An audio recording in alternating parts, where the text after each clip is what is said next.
So, what is generic medicine? So, generic medicine are the copies of brand name drugs that have exactly the same dosage, intended use, effects, side effects, and routes of administration, risks, safety, and strength as the original drug. In other words, their pharmacological effects are exactly the same as those of their brand name counterparts. यानी जो generic दवा है, बहुत लोग कहते हैं कि generic दवा इतनी सस्ती क्यों होती है और जेनरिक दवा इतनी ब्रांडेड दवा इतनी महंगी क्यों होती है।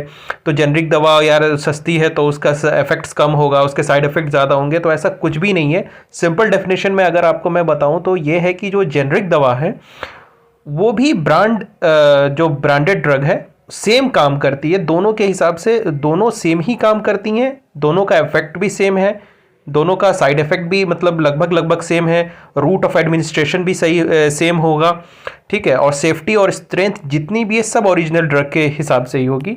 ऐसी कोई बात नहीं है कि वो अलग होगा जेनरिक ड्रग और जो ब्रांडेड ड्रग है वो अलग होगा, दोनों में कोई भी डिफरेंस नहीं होगी, एग्जैक्टली सेम ही होगी। तो इस डेफिनेशन में उसी को एक्सप्लेन किया गया है।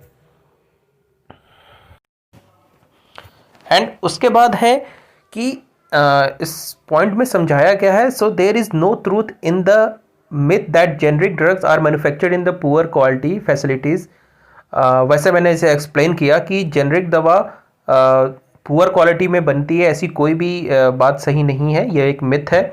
क्योंकि जो एफडीए है, एफडीए अप्रूव देता है ड्रग को कि ताकि वो ड्रग को बनाए, मैन्युफैक्चर करे एक प्रॉपर स्टैंडर्ड से, ठीक है। एफडीए यहाँ पे लिखा हुआ है, तो वो एफडीए जो है उसी के स्टैंडर्ड के हिसाब से ही सारी कंपनियाँ जो है जेनरिक दवा बनाती हैं। और जो ब्रांडेड दवा हैं उनकी जो कंपनियां हैं वो भी एफडीए के स्टैंडर्ड के हिसाब से ही मेडिसिन बनाती है। और बहुत सारी ऐसी मैन्युफैक्चरिंग कंपनी हैं जो ब्रांडेड दवा बनाती हैं और जेनरिक दवा भी साथ साथ बनाती हैं, ठीक है। लगभग एक जेनरिक ड्रग का बहुत बड़ा मार्केट है, लगभग 50% मार्केट है।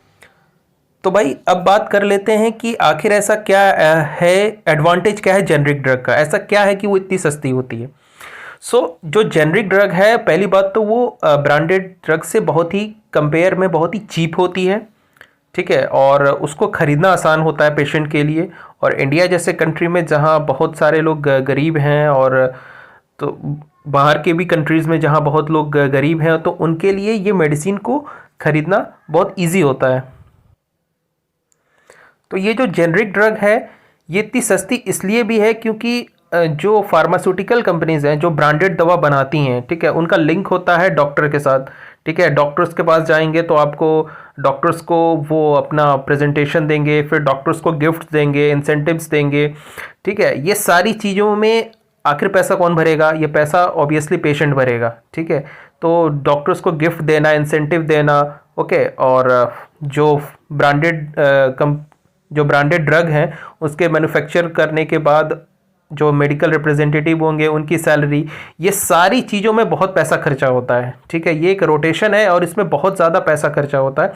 और इसके अपोजिट में जो जेनरिक ड्रग है, आपको ये सारे खर्चे इसमें जेनरिक ड्रग में नहीं लगते हैं, ठीक है। मैन्युफैक्चर के बाद ये सब ऑब्वियसली सेल्स मार्केटिंग तो एक टर्म है, लेकिन ये सारे चीज़ों से जेनरिक जो ड्रग हैं ये सब बचते हैं। इसलिए जो जेनरिक ड्रग है वो काफ़ी ज़्यादा एक सस्ते दाम में मिलती है और ये अफोर्डेबल प्राइस में भी मिलती है।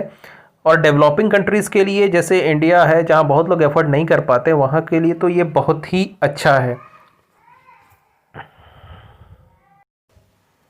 नाउ देख लेते हैं कि ब्रांडेड नेम ड्रग्स की डेफिनेशन क्या है और जेनरिक ड्रग्स की डेफिनेशन क्या है। तो ब्रांडेड नेम ड्रग्स का डेफिनेशन है, these drugs are also called as innovator drugs invented by pharmaceutical companies to prevent them from being copied और reverse engineered by other companies. And generic drug का definition है कि a drug product that is comparable to brand drug in doses form, strength, route of administration, quality and performance characteristics and intended use. अब हम now why do brand name drugs costs more than generics, यानी branded drugs इतने महंगे क्यों होते हैं। जो branded drug होते हैं वो काफ़ी ज़्यादा यानी बहुत सारी जो कंपनियां हैं, जो ब्रांडेड कंपनियां हैं, जो कंपनियां हैं जो ब्रांडेड ड्रग बनाती हैं, वो दवा को बहुत सारे रिसर्च और रिसर्च एंड डेवलपमेंट से पास करवाती हैं। उनके खुद के काफ़ी ज़्यादा क्लिनिकल ट्रायल्स हुए रखे होते हैं। सो ये सब चीज़ों पे पैसे खर्चे होते हैं, ठीक है। और नई दवा, ऑब्वियसली जो ब्रांड ड्रग है वो न्यू ड्रग्स की तरह डेवलप मैन्युफैक्चर होती हैं, तो उन सब पे काफ़ी ज़्यादा रिसर्च एंड डेवलपमेंट हुआ रहता है और ये सारी चीज़ों पे काफ़ी ज़्यादा खर्चा आता है, ठीक है। और ये सब चीज़ करवाने के बाद, रिसर्च और क्लिनिकल ट्रायल करवाने के बाद, जब फाइनली जब न्यू ड्रग बन जाती हैं या तो उसको पेटेंट करवाना होता है। तो जो पेटेंट प्रोटेक्शन एक्ट होता है उससे वो पेटेंट करवाना होता है, और वो पेटेंट करवाने के बाद वो जो ड्रग है वो उसी ब्रांड नेम के जो भी ब्रांड नेम होगा कंपनी का, उसके हिसाब से ही मार्केट में सेल होंगी और मैन्युफैक्चर भी उसी हिसाब से होंगी। तो ये सब सारी चीज़ों पे कॉस्ट बहुत ज़्यादा आता है। उसके बाद जब मार्केट में आ जाएंगी तो फिर डॉक्टर्स का खर्चा, मतलब डॉक्टर्स को incentive, gifts, obviously medical representative और डॉक्टर्स के बीच का जो भी रिलेशन है, आई थिंक सबको पता है। सो वो सारी चीज़ों पे खर्चा होता है। तो ये सारी चीज़ों का खर्चा कौन देगा? ऑब्वियसली पेशेंट देगा, ठीक है, क्वाइट नेचुरली। सो ये सब चीज़ों पे जो ड्रग्स का ये सारे जो पॉइंट है, ये सब को लेकर के जो ड्रग्स का जो कॉस्ट है वो ज़्यादा बढ़ जाता है।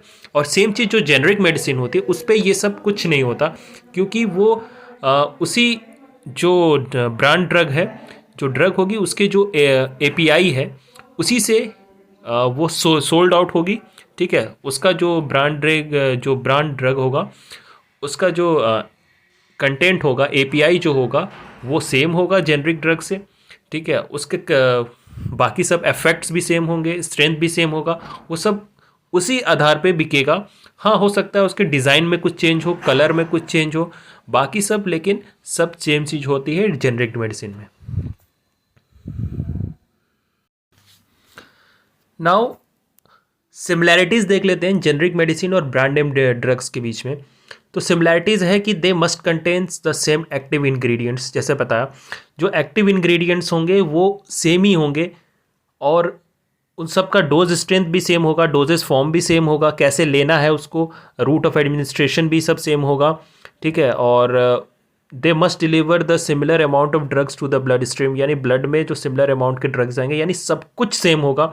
जैसे बहुत सारे गवर्नमेंट हॉस्पिटल में आप जाएंगे तो वहाँ जो दवा मिलती है वो बहुत सारी जो दवा मेडिसिन होंगी वो जेनरिक मेडिसिन मिलती हैं, और वही बाहर आप जाएंगे और वही सेम जब दवा लेंगे तो वो महंगी मिलेगी। एग्जाम्पल के तौर पे जब बुखार हुआ तो लोग क्रोसिन के ऊपर जाते हैं, लेकिन क्रोसिन का एक्टिव इंग्रेडिएंट नहीं देखते हैं, पैरासीटामोल। सो पैरासीटामोल जब आप हॉस्पिटल में लेंगे तो बहुत ज़्यादा सस्ती मिलेगी, और अगर आप जेनरिक में स्टोर पे जाएंगे और कहेंगे पैरासीटामोल दे दीजिए जेनरिक मेडिसिन, तो वो आपको बहुत ही ज़्यादा सस्ती मिलेगी। और वही अगर आप उसका क्रोसिन लेते हैं ब्रांड नेम से तो वो काफ़ी ज़्यादा महंगी हो जाती है, ठीक है। लेकिन ऐसा कुछ नहीं है, ये मिथ है कि अगर वो ज़्यादा इफेक्ट करता है वो ज़्यादा इफेक्ट नहीं करता है, ऐसा कुछ नहीं है, दोनों सेम इफेक्ट करेगी। हाँ, उसकी कुछ डिससिमिलैरिटीज़ है, जैसे वो साइज शेप कलर में हो सकता है कि कभी कभार दिक्कत हो, ठीक है। और जो एक्टिव इंग्रेडिएंट्स है, और जो एक्टिव इंग्रेडिएंट्स तो सेम होता है, जो इनएक्टिव इंग्रेडिएंट्स है उसमें कुछ डिफरेंट हो सकता है, ठीक है। और कभी कभी एलर्जिक रिएक्शन हो सकती है, किसी किसी पे असर कम करता है, किसी पे असर ज़्यादा करता है, ऐसा देखा गया है, ठीक है। लेकिन ये इसके लिए डॉक्टर्स हैं, वो प्रॉपर गाइड कर लेंगे। तो ये कुछ इसका कंपैरिजन था। सो ये जो मेडिसिन है ये पैरासीटामोल की है, और ये फीवर की मेडिसिन है, और इसका नाम है कुछ पैरापिक करके है, और इसकी प्राइस देखिए 9 रुपीज़ 50 पैसे है, और प्राइस इसकी काफ़ी कम है। सो ये जेनरिक मेडिसिन है। और ये जो ड्रग है क्रोसिन एडवांस, ये एनाल्जेसिक है और एंटीपायरेटिक है, और ये है आपका ब्रांडेड ड्रग। इसमें अंदर पैरासीटामोल इसके एक्टिव इंग्रेडिएंट्स में है, और बाकी इसमें इनएक्टिव इंग्रेडिएंट्स है। सो ये ब्रांडेड ड्रग है और इसका कॉस्ट भी काफ़ी ज़्यादा हाई होगा। सो ये थी वीडियो। Thank you. वीडियो पसंद आया तो इसको लाइक करिएगा, शेयर करिएगा और प्लीज़ सब्सक्राइब करिएगा।